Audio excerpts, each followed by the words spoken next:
Hello friends, welcome to my YouTube channel Naukri ज्ञान।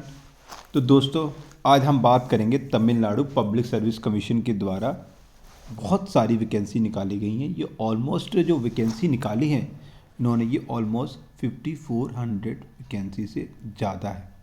But इन्होंने जो निकाली हैं वो डिफरेंट डिफरेंट डिपार्टमेंट में निकाली। जैसे एग्रीकल्चर डिपार्टमेंट बोल दें, हम रूरल डिपार्टमेंट बोल दें, इनकम टैक्स के अंदर, मतलब डिफरेंट डिफरेंट डिपार्टमेंट इन्होंने निकाली है। आज हम डिपार्टमेंट के जानेंगे किस किस में वैकेंसी निकली है, कि बिल्कुल अपडेट है। ये आज 23 को निकली है। इसके बारे में पूरी डिटेल में बात करेंगे और ये वीडियो थोड़ी लंबी होने वाली है क्योंकि थोड़ा हमारा नोटिफिकेशन इसमें लंबा है। तो बात करते हैं हम एडवर्टीज़मेंट की। तो इसमें जो तमिलनाडु सरकार ने जो निकाली है वैकेंसी, वो दो तरह की निकाली हैं। पहली है इंटरव्यू पोस्ट और दूसरी है नॉन इंटरव्यू पोस्ट। अगर हम इंटरव्यू पोस्ट की बात करें तो इसमें इन्होंने तीन चीज़ें रखी हैं, तैयार की है। सबसे पहले प्रीलिमिनरी टेस्ट होगा, उसके बाद होगा रिटन टेस्ट और फाइनल में होगा इंटरव्यू। बट हम नॉन इंटरव्यू टेस्ट की बात करें तो उसमें सबसे पहले होगा प्री टेस्ट और मेन, इसमें कोई इंटरव्यू नहीं रखा गया। तो दोनों का डिफरेंस आपको पता लग गया है। तो हम आगे चलते हैं। आगे अब आप सभी को पता है, ये तो उन्हें पता है, उन्होंने बोल दिया है कि इसमें all recruitment by the Tamil Nadu public service commission are purely merit base. किस पे रहनी है? ये पूरी जो रहने वाली है वो मेरिट बेस पे रहने वाली है। आगे बात करें, आप पढ़ लेना, बाकी मैंने आपको मेन चीज़ बता दी इसमें। और अब हम करेंगे ओ टी आर पे। ओ टी आर बोले तो वन टाइम रजिस्ट्रेशन। आप सभी को पता है, अगर हम कोई भी फॉर्म फिल करते हैं, ऑनलाइन अप्लाई करते हैं, तो सबसे पहले हम क्या करते हैं, एक रजिस्ट्रेशन फॉर्म भरते हैं जिसमें आपके mother name, father name, date of birth, email address, mobile number, ये सबसे पहला होता है। ये हम इसे बोलते हैं, और उसमें आधार नंबर भी डाल देते हैं अगर दिया हो। तो इसे बोलते हैं हम O T R. O T R जब बनाते हैं तो सबसे पहले आपको कितना देना है, 150 चार्जेस देने हैं। और इसके बारे में बात करेंगे कि ये 150 रुपीज़ चार्जेस जो है वो किसके लिए एग्जेम्प्टेड है और किसको पे करना पड़ेगा या सभी को करना पड़ेगा, इसके बारे में हम बाद में बात करेंगे। अभी हम बात करेंगे वैकेंसी की। वैकेंसीज किस किस में वैकेंसीज हैं, अब देखो। सबसे पहले हम बात करेंगे इंटरव्यू पोस्ट की। इंटरव्यू पोस्ट में पहले ही बता चुका हूँ, इसका selection based on 3 stages. Which are the 3 stages? What is preliminary, second one is main written and third is that is oral test. देखो दोस्तों, मैं सभी के नाम नहीं ले सकता हूँ, बट जितना कोशिश करूँगा मैं जल्दी जल्दी सभी के नाम ले दूँ। कौन कौन सी पोस्ट है? जैसे जूनियर एम्प्लॉयमेंट ऑफिसर। अगर किसी जनों के नाम सेम हो रहे हैं तो ये सोचना उनका डिपार्टमेंट अलग होगा या उस डिपार्टमेंट फर्दर वैकेंसी होगी। फिर प्रोबेशन ऑफिसर है, देखो 11 वैकेंसी है।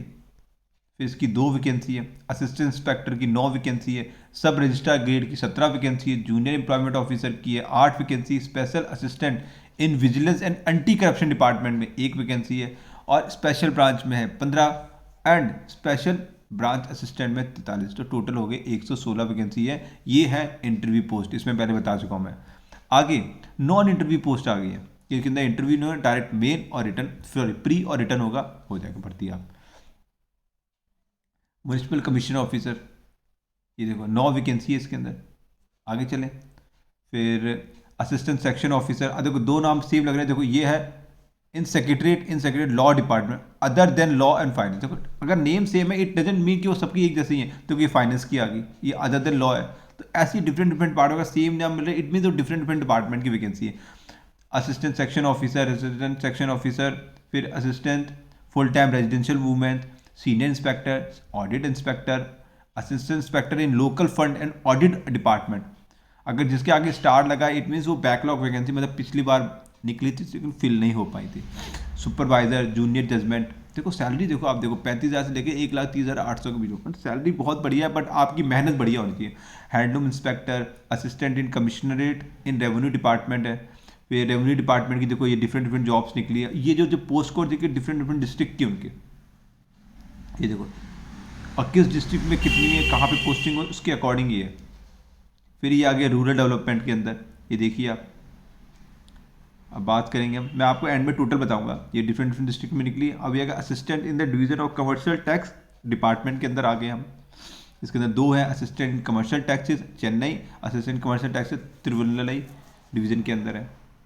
और ये आ गई है assistant in wage department in Tamil Nadu ministerial service. ये वेज डिपार्टमेंट का नाम लिखा है डिपार्टमेंट, आप देख सकते हो। तो सैलरी ग्रेड सभी का अच्छा है। अब मेहनत करनी है आपने, जितना हो सके जितनी मेहनत करोगे उतना आपको फल इसका अच्छा मिलेगा।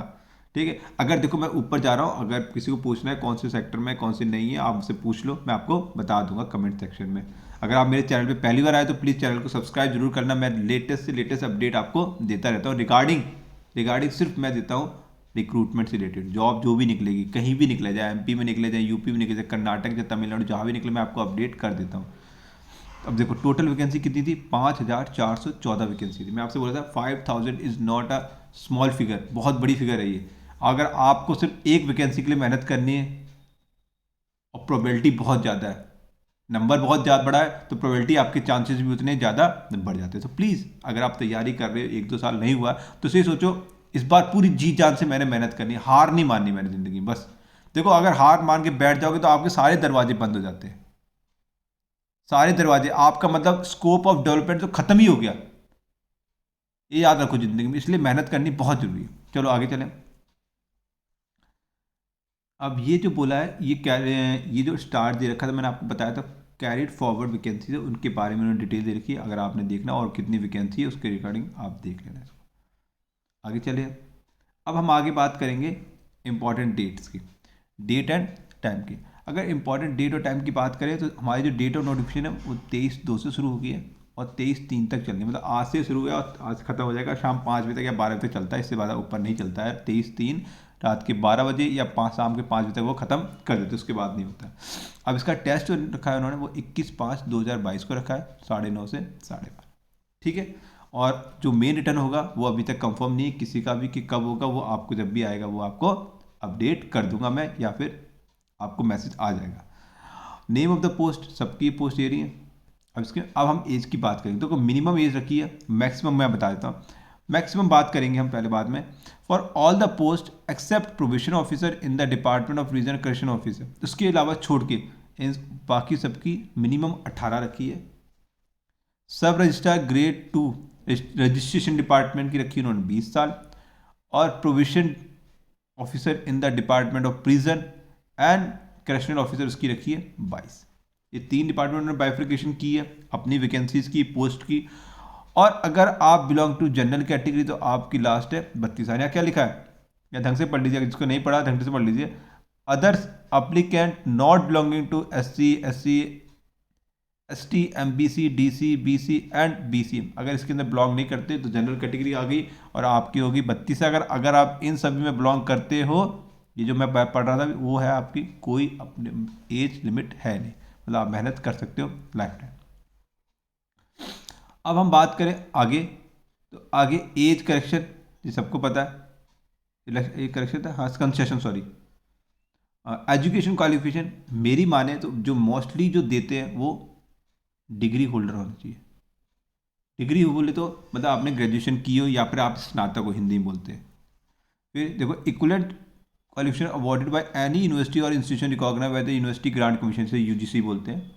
Applicant who possess the professional degrees are eligible for recruitment except the post of section of law. अगर लॉ है, अगर आपने लॉ करी तो लॉ की डिग्री डेफिनेटली चाहिए अगर आप लॉ में जा रहे हो, ये सबको पता है।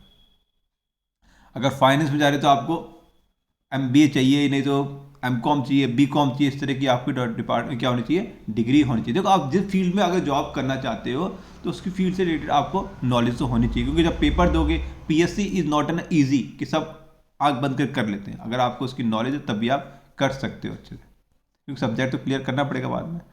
और ये हम आगे बात करेंगे इंटरव्यू पोस्ट में क्या क्या क्वालिफिकेशन चाहिए। अगर आपको देखो डिग्री आ गया ना, साइंस में, कॉमर्स में, किसी में भी हो, यहाँ भी देखो किसी में डिग्री, BA हो, BSc हो, BCOM में, आप देखते जाओ। मैं तो ये बताऊँ कि अगर डिग्री होल्डर होना चाहिए, मैं सही बताऊँ, डिग्री होल्डर हो तो it's better, best for you. आप देख लेना, मैंने नोटिफिकेशन डाल दूंगा। और फिर यहाँ पर आगे हम इंटरव्यू पोस्ट के लिए, देखो यहाँ भी डिग्री की बात है, मास्टर डिग्री, बैचलर डिग्री। मैं एक बार देख लेना, फिर भी मेरे हिसाब से तो डिग्री होनी चाहिए। अगर कोई एडिशनल मांगा है तो आप देख लेना, ठीक है। आगे चले हम। और उन्होंने बोला अगर आप बस इसमें एक उन्होंने वो रख दी है कंडीशन कि आपको तमिल की नॉलेज होनी चाहिए। एडवोकेट मतलब बहुत ज़्यादा नॉलेज होनी चाहिए आपको तमिल की, अगर आप तमिल में फॉर्म भर रहे हो, ठीक है। अगर आप पास कर लेते हो तो आपको नॉलेज होनी चाहिए। सर्टिफिकेट ऑफ फिटनेस भी आपके पास होना चाहिए कि अब मैं पूरा फिट बंदा हूँ, मैं नौकरी कर सकता हूँ। और ये किस किस से लेना है, यहाँ पे आपको मेंशन है कि आपने किस किस से एक forms of certificate of physical fitness अब गिवन होगा आगे, आप उसको डाउनलोड करके उनसे आप प्रिस्क्राइब करा लो, जो भी उनका फॉर्मेट दिया उसके अकॉर्डिंग आपने लेकर आना है अपना फिजिकल फिटनेस सर्टिफिकेट।